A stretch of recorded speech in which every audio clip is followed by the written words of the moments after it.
I started having a lot of thoughts of myself that were untrue. Um, and I knew it, but you still start playing that tape in your mind sometimes that somehow I had caused it, that I was almost like I viewed myself as a neglectful mother, that I didn't have a body that could take care of my babies anymore. And so much of my identity had been wrapped up in being a good mom, um, and in having these beautiful living children and a big family, and I can birth babies, and so all of this pride and puffed up identity just came crashing down, that was over. Are you walking through a storm that feels like it will never end? Do you wonder if life's storms have stolen the beauty from your life for good? You're in the right place. My name is Heather, and like you, I've been through a storm or two and wondered if life would ever be beautiful again. Here we share warriors' words, stories of discovering beauty after battles, and the worth in your wounds. Pick up your sword or boxing gloves and join the battle. Your words are powerful, my friends. Make them warrior words. Welcome, warriors. Jocelyn Abyad is the wife of Father Ziad Abyad and the mother of 7 daughters on earth and 3 babies in heaven. She holds a degree in psychology from Arizona State University and worked as a finance banker for over a decade before choosing to stay home to raise her children. Alongside her husband, she serves at St. John of the Desert Melkite Catholic Church in Phoenix, Arizona, where she is blessed to be close to family and longtime friends. Jocelyn shares insights on homeschooling and liturgical living across multiple platforms as Melkite Mama and is a regular contributor to Busy Kids magazine.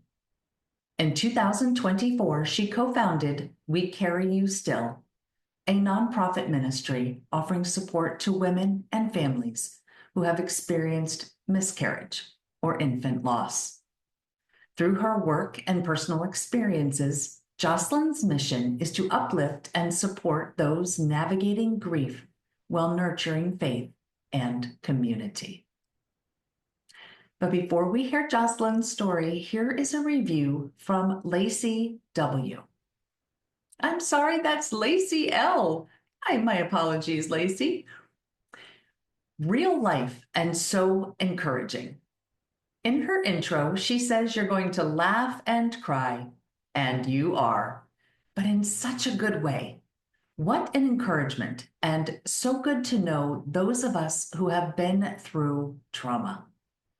I remember my husband walking through his second diagnosis with leukemia, getting ready to walk into a stem cell transplant and searching for transplant survivors to connect with, because it is so comforting to walk through traumatic life situations if someone has gone before us and can stand and say, it is okay. That's what this podcast does. It offers a place to be comforted. I can't recommend it enough. Okay, this one brought tears. Thank you so much, Lacey, for encouraging me and encouraging other listeners to find that place of comfort. I truly appreciate you sharing about your husband, and I pray things are better for both of you now. Would you like me to read your review on an upcoming episode? Go to Apple Podcasts and leave a review for the show. Who knows? I just might read your review next.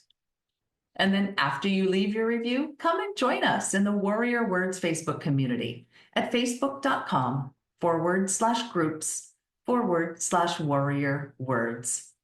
After you hit request, please answer the questions that pop up, and I look forward to getting to know you in there. So grab a tissue and join Jocelyn and me as we talk about the impact of infertility and infant loss and miscarriage and how important it is to share and talk about these experiences. Let's rock. Hi, everyone. I would like to welcome Jocelyn to the Warrior Words podcast. We are so happy to have you here today, Jocelyn. Thank you. I'm really honored to be here and be able to share our story. Well, I'm looking forward to that too. And normally we start with the backstory or the reason, but since I've already shared your bio with the listeners, we all know that you have started a foundation called the We Carry You Still. And so that's where I'd like to start. What is this foundation and why did it get started? Yeah. So We Carry You Still is a nonprofit here in Arizona, and we were founded with the goal of supporting women and families who are experiencing miscarriage or infant loss, particularly through the lens of the Catholic and Orthodox faith. So we have an ecumenical aspect. We look at the beliefs of the Catholic and Orthodox Church that we have in common, the apostolic teaching of the church, and how we can come and support women through one of the most traumatic and difficult experiences we can go through as women, the loss of your child. And so it really was a ministry that was birthed out of my own loss of children. And now we are up and running. We have three arms of our ministry. The first that would be valuable to anyone, no matter where you are, is our website, which is wecarryyousstill.org. And on there, we have all of the practical, emotional, um, spiritual resources that one might need when they are experiencing a miscarriage or need help in healing afterwards. And then here locally, we have memory boxes. So we have something physical to give to the women who are in need and who are suffering, whether they request that for themselves or a friend requests it. The friend can pick up the box and give it to their friend. So we try and keep that aspect of the ministry very personal and hand to hand. And then our last aspect that we're actually still developing and we're really excited about, we're going to host a day of healing. So we're going to have retreat events. And our first retreat will be coming up this October. So that's in development now. So our ministry is new and about a year now that we've been operating and still just growing all of those resources. Wonderful. And I love the hand that you said hand to hand, that that connection, and the retreat will do that as Yeah. well, just even at a different level. Yeah. As I mentioned, this really is birthed out of my own experience, and so maybe I can just share with everyone Yes. what that happened, and then it connects into what we're doing now. It's all very much related. Um, because I don't think that there's anything I've ever experienced that's more intimate and personal than miscarriage. Um, so, um, if I rewind a little bit, I actually Absolutely. have, Yes. s- at that point in time, this was in 2020, I had six living children, and had six very normal, births, normal pregnancies, healthy babies, and everything had been very easy. And I really took my Catholic faith to heart to be open to life. And that was something that was important to us. And I never imagined that miscarriage or would be part of my story. Um, I really just felt like that was something that happened to other women. And fast forward, I really think the conversation around fertility really needs to change in our culture, and particularly in our faith. But at the time, we had another positive pregnancy test right about 2 years after our last baby, which was pretty typical for us. And we were overjoyed. Um, I'm sure no one has forgotten the quarantines, but at the time it was kind of the peak of the quarantine. So my whole family was home and we would go on walks together and we were all very excited about this baby. And I very clearly remember like taking a picture of my shadow, like of my profile on one of these walks, and just really enjoying the idea of being pregnant again and looking forward to this baby. And so when I went to my first OB appointment for that pregnancy, we had an ultrasound done and the baby's heart was beating, and I was about 9 weeks along at that point, and I thought everything was fine, but my OB did not. And God bless her, she really is an angel through this whole story. She's an amazing woman. But she said, the baby looks a little small, and so I'm concerned. I need you to come back next week.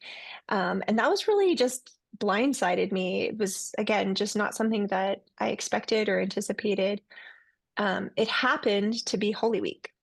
And so we spent that week, praying through the cross, praying through all of the beautiful prayers. We are Eastern Catholic, and so there's a prayer service for every night of Holy Week that is really in depth and beautiful. And so um, I really treasured that week and tried to hold on to hope that this baby was going to be okay. And at the same time, try and wrap my brain around the idea that she may not be. So when I went the next week, another really cruel aspect of this experience was, again, because of the quarantines, no one was allowed to go with me. And so I had to go alone to this appointment to find out whether or not my baby was alive. Um, and no one wanted to babysit, during those times either. So my husband stayed home, and one of my best friend stayed in the parking lot outside the medical office, which really was such a blessing. And Lindsay is one of my co-founders of the ministry, and really through this has taught me so much of how to show up and how to help people grieve. She has a real gift for that. Um, so I went in, we did the ultrasound, and again, it was a new experience, something I'd never expected or felt before. It was a silent ultrasound. And it's a really terrible thing to hear nothing, especially when you know better at this point. I wasn't ignorant of what a normal ultrasound looked like or felt like or sounded like. So we confirmed that the baby had died, and I was obviously devastated. But at that moment, I was also suddenly overwhelmed with this um, fear of the unknown and what was going to happen next. I, again, out of my ignorance, imagined that miscarriages, you suddenly start to bleed and the baby, goes. But have since then learned that's actually very rare, especially in today's day and age. Most women have a no heartbeat ultrasound and then pass the baby at a later time. And there's different ways that that can happen. So again, I'm now faced with all these choices, and I was horrified at the idea that I would flush my baby down the toilet. And that was really foremost in my mind, was how is this going to happen? And so I had a lot of questions for the doctor, and she was amazing. It really helped me through them, helped me with the practical aspects of what was going to happen. And we chose to miscarry at home. Um, so I came home knowing that my baby would be born in the next couple of days. I chose to take a medication to help that happen. There's lots of different choices that women can make. Um, but we did that. It was surreal. My kids watched TV just to be distracted while my husband and I dealt with that. It's like a terrible period or a mild labor somewhere in there, but with the heartache of knowing that there's nothing happy on the other end of that pain. And so she was born uneventfully. We'll just describe it as that. It was clear to me her body versus something that wasn't her body. And for me, that was healing because we did get to hold her, and we had ordered a container and a coffin for her as well. Because again, I was thrown into this world of how do you bury your baby? What do I do? I had to call the cemetery and ask questions like, am I allowed to bring a baby from home? I mean, just things that I had no idea I needed to know, that I then had to learn when I was in terrible grief. So it was really difficult to make those choices and find that information when I was already emotionally not in a great place. So that was our first loss, and we didn't get any answers, more like sometimes this happens, and um, kind of dismissed it. And I I really grieved that loss. We did bury our baby. No one was allowed at the cemetery except our immediate family and the priest. So again, it was that quarantine layering trauma, which I talked to other girlfriends and things like that. Everything medical during that time just adds a layer of trauma because of all the strangeness that was around that time period. Um, but we did bury her, and the funeral was beautiful. And I was glad that I had the opportunity to bury her. That was very healing. But again, we didn't have any answers. Um, and in a lot of ways, we were able to come to some peace that this was a fluke and unlikely to happen again. And, we would be okay. So in September of that year, we found out we were pregnant again, and we were very joyful. And I was trying to, I think in my mind, like put on a really brave face, like imagine that I wasn't carrying any sadness from the first loss anymore and embrace this baby right away. And so even though we were only like 5 weeks, when you first find out, we just told all of our family and we really tried to celebrate this baby. But um, I didn't have a lot of like the strong symptoms that you usually have when you're pregnant. I didn't have a good feeling in my heart, and I lost that baby at 6 weeks as well. So as soon as he came, he was gone. And that time, it really was more just like a period. There was no like body that we ever found or anything like that. And so that added a layer of guilt. Um, and strange disconnect, and a lot of fear that at this point I had just turned 41 and that my body was just too old.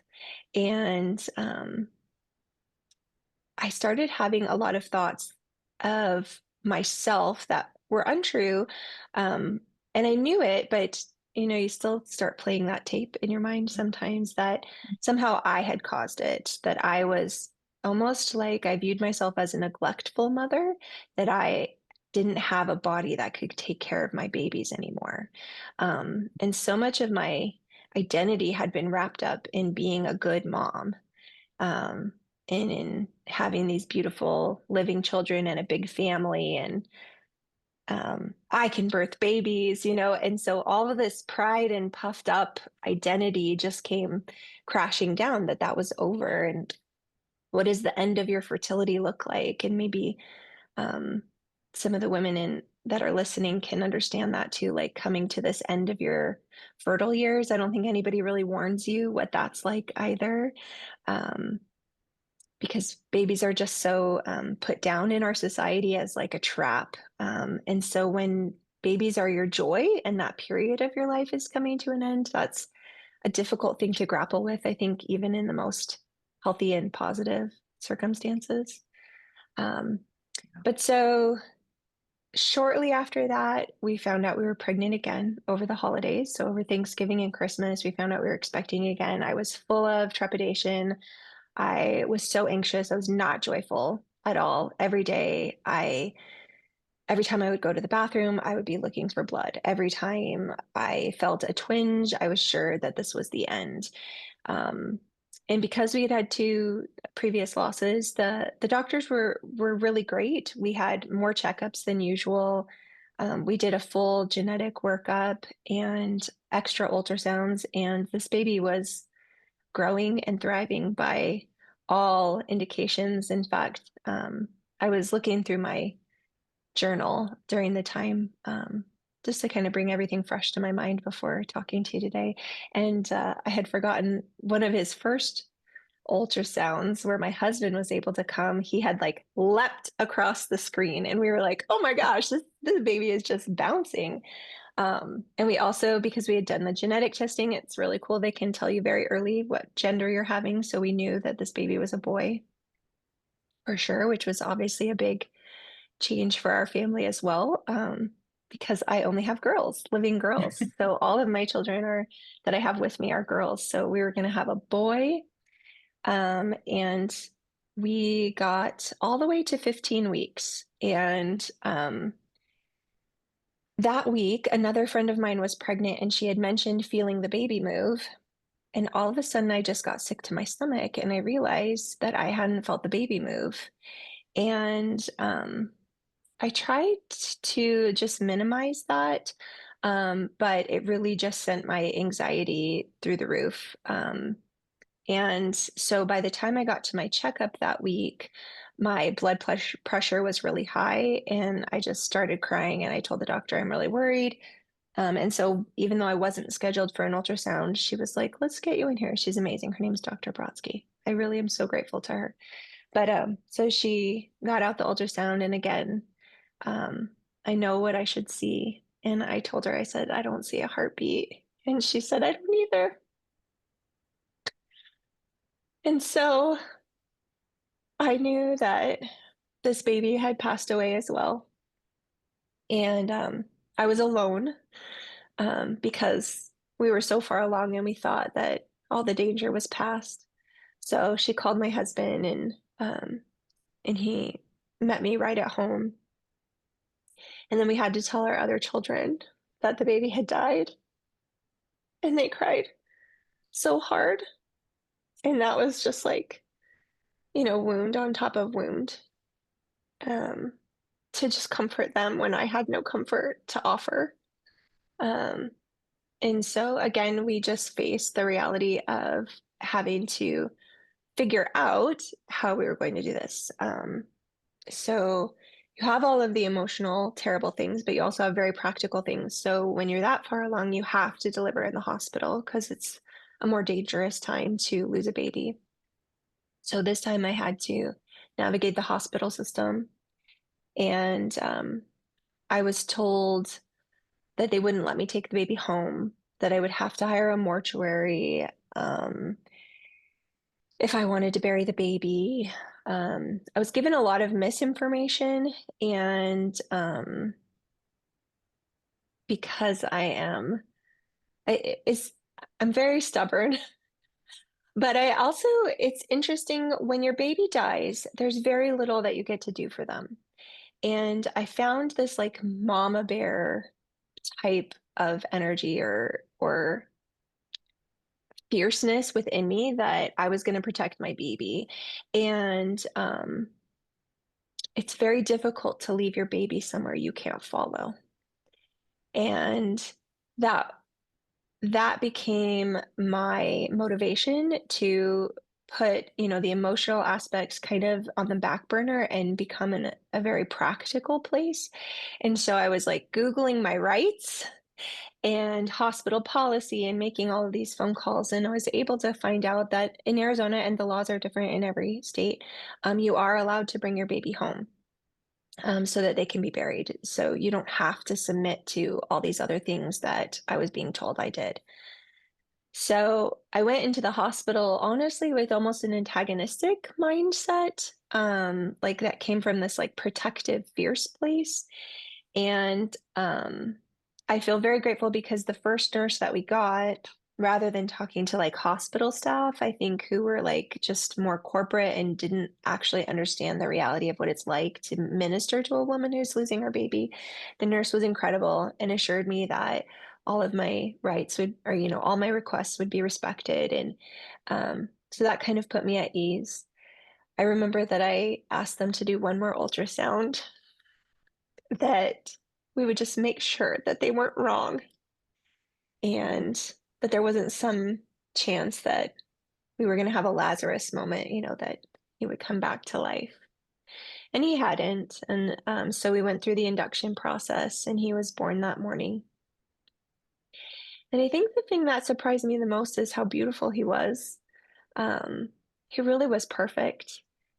And I think that's one thing that still kind of makes me sad is nobody really wants to see your baby that you miscarried. But, um, he was perfect. You could see his fingernails and his toes, and he really looked like his dad, and perfect ears and perfect nose, and we got to hold him and spend the day with him,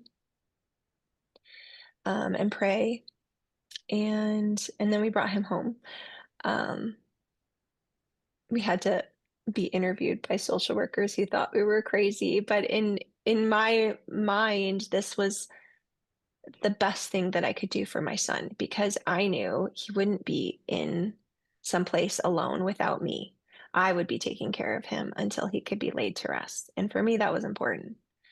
Um, so we brought him home and we put him in a saline bath. And I share this because this is something I would like other women to know and have the opportunity to do is babies born early are meant to be in water. And so once they're taken out of water, they kind of deflate and they don't look as nice. But if you are able to put them back in a saline bath in a clear container, they plump right back up. And it's really incredible. Um, and so my other children wanted to see him, um, all except my oldest. So my husband and I allowed them to hold him in his container because their skin's too fragile, but allowed them to process that. My oldest daughter at the time was 17. She did not want to. We allowed her to pick that um, for herself. And he stayed with us until the funeral, which was about 6 days later, where he was laid to rest next to his sister. And on his gravestone, we were able to put a Bible verse that for me represented the baby that we lost in September the year before. So for me, all three of them are buried there at the cemetery. Um, and at this point, I f- I felt probably numb in a lot of ways because when your baby dies, there's no baby to feed, there's no like diapers to change. And so life just it's almost as if the baby just disappeared. Like there's just this vacancy. And so we homeschool, so we just kind of got back to work. But um, in my mind, I really started having a lot of fear. So all of those feelings about being an inadequate mom started expanding, and I had these unreasonable fears that my other children were going to die, or that I wasn't going to be able to take care of them. And I stopped being able to take them to the park because I couldn't control every aspect of that situation. And it just became this I couldn't sleep at night.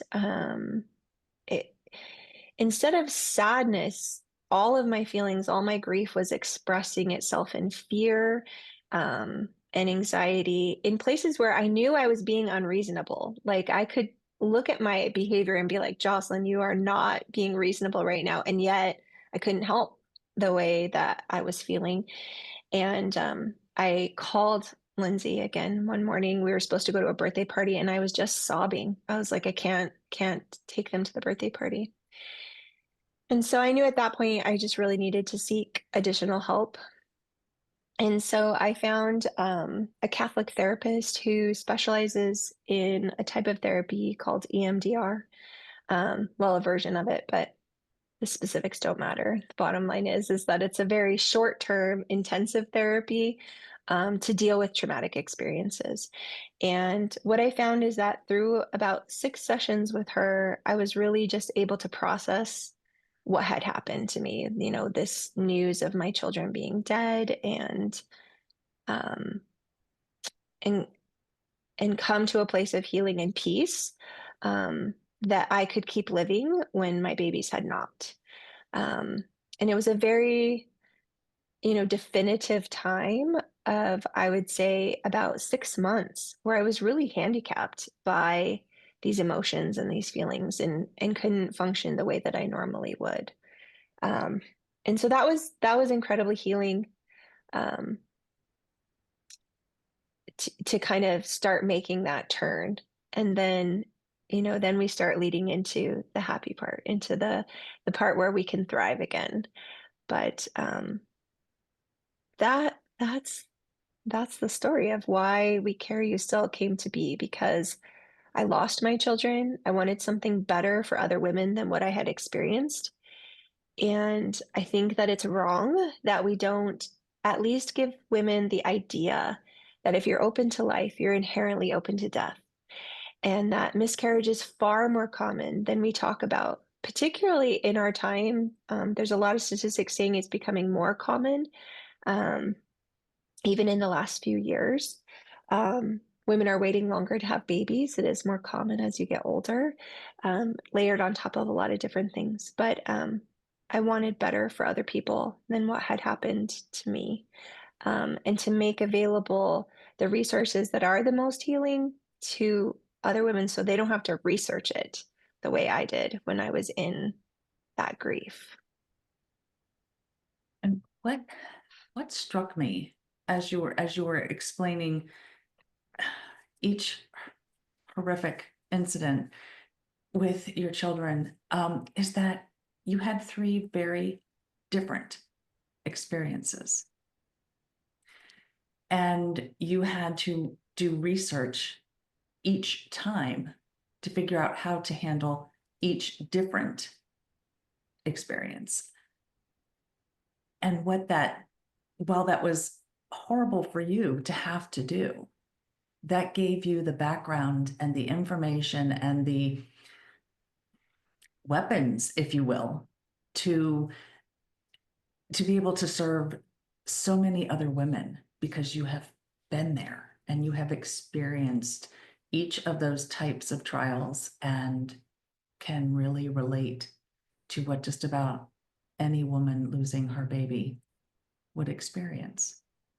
So, what was really powerful about that is, and I am grateful that I can share these, weapons essentially with other women, but it was powerful for me in that moment, and because the things that I was researching, the things that I was able to do, and coming back to that point, when your baby dies so young, you don't get to change their diaper, you don't get to nurse them, you don't get to do all of these things that you expect to do for your baby, teach them things as they get older.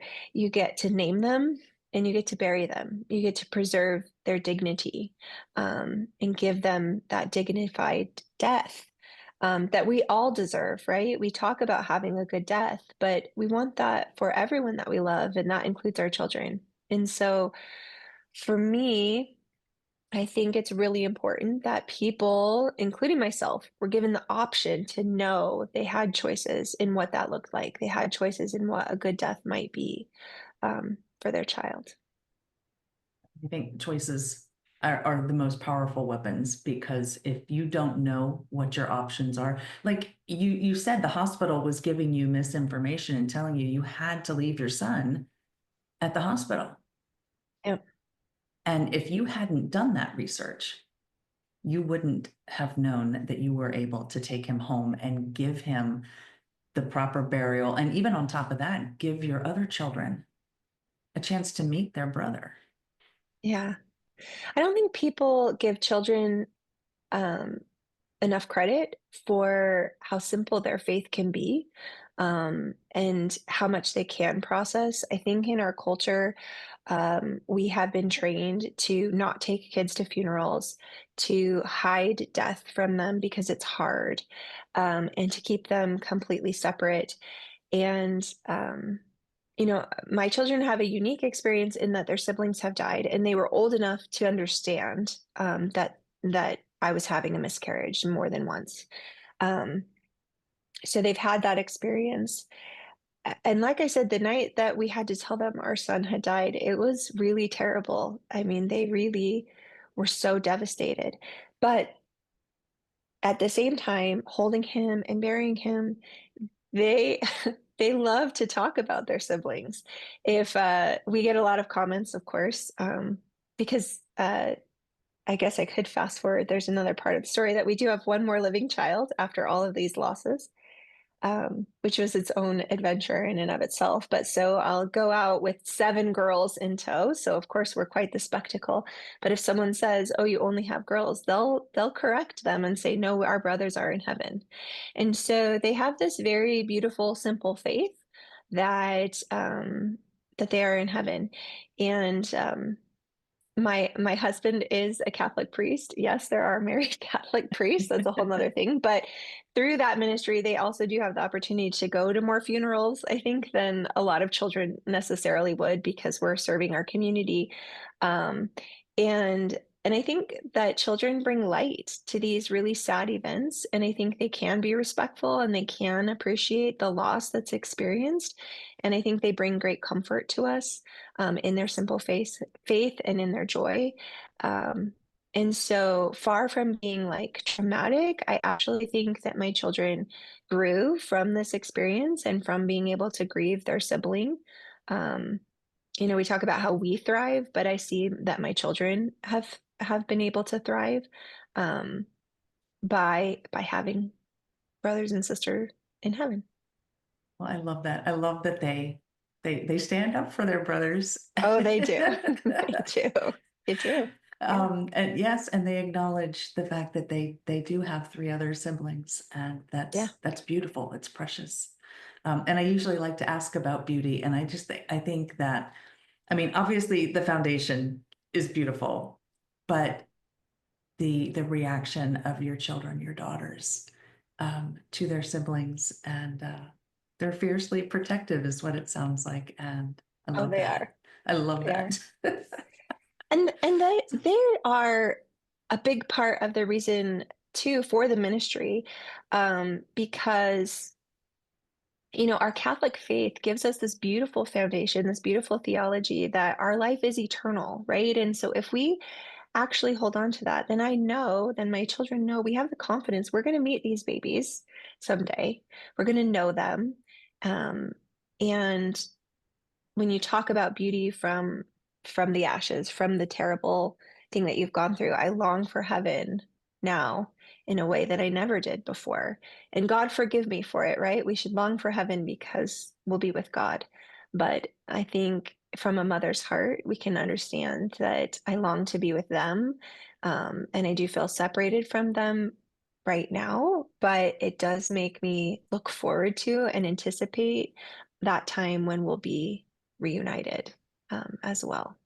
And so when I speak about miscarriage and infant loss, I really love being able to speak from our Catholic faith and from this concept that we don't have like angels floating away somewhere. We have little saints in heaven. We have souls that are waiting for us that had bodies. Our human experience in our faith, body and soul is important. And so while we don't understand all of God's ways now, we know that He made us with a body and a soul for a reason. And I take great confidence that someday we will be able to hold each other in a way that we didn't get to here. Beautiful. I do want to, this may seem like a weird tangent, but I do want to take a step back, Yes. because I have Christian, most of my listeners are Christian women. I Yeah. don't know the percentage of Catholic versus non-Catholic, but you Yeah. mentioned being married to a priest, which I think Yes. both our Catholic sisters and our non-Catholic sisters might have raised an eyebrow to that. Yeah. Maybe not as many Catholics, because there are a few ways that priests can be married in the church today. So could you give us a brief explanation of why you are married Yes. to a priest? Yes. It's a very common question, and I do always tease. Yes, I'm married to a priest. No, we're not heretics. Um, but basically, I myself grew up Roman Catholic, and I had no idea that the Catholic Church is actually comprised of 24 churches. And so the Roman Catholic Church just happens to be the largest one. So 95% of Catholics are Roman Catholic. The other 5% are divided between these other 23 churches. I am Melkite Catholic, but there's Ukrainian, Ruthenian, Syro-Malabar, Syro-Malkar. There's lots. You can look them up. But basically, when the church was one, so back in the beginning, when Christ founded the church, there were East and West spirituality essentially that developed. And so we are the remnants of those that have the Eastern faith, which is predominantly like Orthodox right now. People think about Greek Orthodox or Antiochian Orthodox. Those are the churches that express the Eastern faith, the ancient faith. We are those that hold that faith, but are remain in communion with the Pope. So Orthodox and Catholic churches have very similar theology. We'll leave that debate to the theologians, but let us just say we have a lot in common. Um, and I personally am inclined to think it's far less that we differ in than anybody wants to say. And so I look to those things that we have in common. But in the East, the married priesthood was always retained. And so in the West, they have a celibate priesthood. Ironically, I grew up with a married priest. As you mentioned, he was an Anglican convert. So he had already been married and became a Roman Catholic priest. And so I've always had a married priest in my life. But again, grew up not familiar with the Eastern Catholic churches at all until I met my husband. And then I was sure he was a heretic and had to learn the phrase, you're right, dear, very early on in our relationship. And so here we are. So I like to think very simply East and West of like a quarter. We have the same faith and the same theology, but we express it differently. Just like heads and tails look different, it's still 25 cents. Those are the two sides of the church, and they're both valid and fully Catholic, fully in communion with the church. But we do have different traditions. Excuse me. Thank you for that. Because I think it's helpful to, just like you said, you grew up Roman Catholic and didn't know that there were these other churches that were also Catholic. And so I Yes. think it's very helpful for our other both Catholic and non-Catholic sisters to uh Yeah. to learn. It's not, Yes. you're never too old to learn. It's always a good thing. So, Absolutely. Absolutely. Yeah. so we've talked about beauty and we've talked about thriving. And so I guess I would like to just give you a little bit, a little bit more space to share how your foundation is growing. And well, you already said where we can find you, so I'll make sure I'll get that link in the show notes. And Yes. if there's anything else that you'd like to say about We Carry You Still. Actually, the thing that you mentioned very early on in this conversation is that we don't talk about this enough. And so I think that is one of the beautiful things about your organization. And, it gives us a space to talk about it. It gives women a chance to grieve and learn and express in a healthy way. And um, so if there, I guess it's kind of a roundabout way of asking Yeah. if you could share a little bit more about maybe why we need to talk about this and how we can do a better job if we're not in Arizona and can't and can't, because I know it's not stay, you don't necessarily want to stay in Arizona forever. That there may be, God willing, Holy Spirit inspired, um, you know chances to expand. But for right now, if they're not in Arizona, how Yeah. can, yeah. Yeah. I think, to your point, for me, this is a pro-life issue. So a lot of times, people want to pray about abortion or euthanasia, but I think at the same time, we have a lot of faithful families who are grieving and suffering in silence, and not given tools when they were open to life.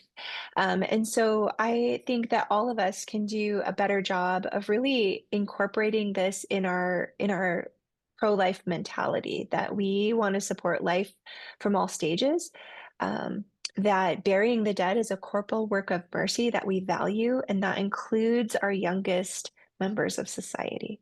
And so it's very much a part of We Carry Still's mission just to bring light to this subject. And that's why I say, our first line of defense really is our website. It's available to anyone, anywhere. There's a lot of beautiful resources on there, like I said, both practical and spiritual, emotional. So really everything that you would need. And we've been very careful on there to be sincere and authentic to church teaching, which is very important to us. So every single link that's on there, I have personally verified every book recommendation. And since we spoke about it a lot, I even have book recommendations for children, so siblings. So it's really this context. It's not just the woman that suffers, it's the whole family. We have informational guides on there that anyone can print, whether you're a friend, you're a grandma, you're the mother, you're the father, you're a parent with other children, of what to say, what not to say, gift ideas to bring comfort to a person who's experiencing miscarriage. So it is very much an integrated community experience because we want a whole community to be able to come alive around this family because it is a family who's suffering. My husband suffered in his own unique way. I suffered, my children suffered, and we all needed, respect and support in different ways. And so, no matter what role you play in there, I really recommend the informational guides that we have. They're free and you can take a look at them and provide comfort and support to anyone that you know. Um, and then, yeah, if you are in Arizona, we do have those memory boxes, and we encourage people to request them and to give them their beautiful something physical that you can show up and do because it is hard. We don't know what to say. And the truth is, you can't fix this. You can't make it better. Right. You can't bring their baby back to life, but you can walk next to them and you can acknowledge them. And I think I would just ensure everyone that by bringing up their baby, you're not making them more sad. We haven't forgotten that we lost our baby. And in fact, we're more afraid that everyone's forgotten them. And so when we acknowledge this loss, when we say your baby's names, when people remember Eden and Thomas and James, that brings me joy because it means that they were important beyond my little tiny experience, that they're remembered by other people. And so is really what the ministry is about, is making these memories um, last more than a moment, bringing actual comfort to people who are truly hurting. I want to thank you for bringing up the family. You mentioned your husband grieving, and we could probably do a whole episode on that too, because I think we don't talk about miscarriage and infant loss enough from the point of view of the mother, but even less about from the point of view of the father. And maybe we might want to consider that doing another episode on that part. But I've kept you for a Yeah. while already. So Yes. Yeah. so the last We'll thing put I it on would the calendar. yes. Yes. Okay. So you guys have heard it live. We're gonna bring Jocelyn back, and we're gonna talk about dads too. Um, so just one last thing before we close out. If you could speak directly to a woman, there's some woman listening right now who is suffering the loss through a miscarriage of her daughter or her son. What would you say to her? I have so much to say, but first I would just give you a big hug, um, and sit next to you. And I think the most comforting words that I could hold on to might seem a little strange, but they are that it won't always be this way. I think when you're in the deepest part of despair, I believed in God, but I wasn't sure he was good. And I knew that life was going to keep going and I couldn't imagine how I could keep going like this in this dark place. Um, and so for me, it won't always be this way was a phrase that I could hold on to that has borne out to be true. That I was in a really dark place, that I was really hurting and really suffering. Um, but it's not that way now. And if all you can hold on to is the hope that it won't always be that way, sometimes that's enough just to get to the next day until eventually one day you wake up and it's not. And things are a lot brighter and God has restored your peace in your situation and you find a way to move forward. Thank you, Jocelyn, for those. Those are powerful warrior words. And yeah, it won't always be this way. So thank you. Thank you for coming on and bravely sharing your story so that someone else may be able to see themselves and learn and grow and just get to that place of peace. So thank you. Welcome. I really hope it is help to someone. Well, thank you very much. Thank you. Eden, Thomas, James, three beautiful babies. Their lives on earth were short, but impactful. In combination with their mother, Jocelyn, they inspired We Carry You Still. By talking about miscarriage, we can make it feel more acceptable to grieve, mourn, and remember these beautiful babies carried in the wombs of their mothers. If you have experienced a miscarriage, you are not alone. You are not a bad mother. By sharing your experience, by expressing your grief, you can begin to heal. By talking about your babies and sharing them with your family and friends, you carry them still and allow others the opportunity to grieve and then to heal. I love that Jocelyn gave each of her daughters the opportunity and the choice to spend time with their brother. In doing this, she honored all of them. And she continues to honor all of her children through the We Carry You Still ministry. Eden, Thomas, and James live on in the resources, education, and memory boxes available on their website. Whether you live in Arizona or not, I encourage you to visit the website and take advantage of the free resources Jocelyn has either created or vetted to help you or someone you love navigate the traumatic loss of a baby.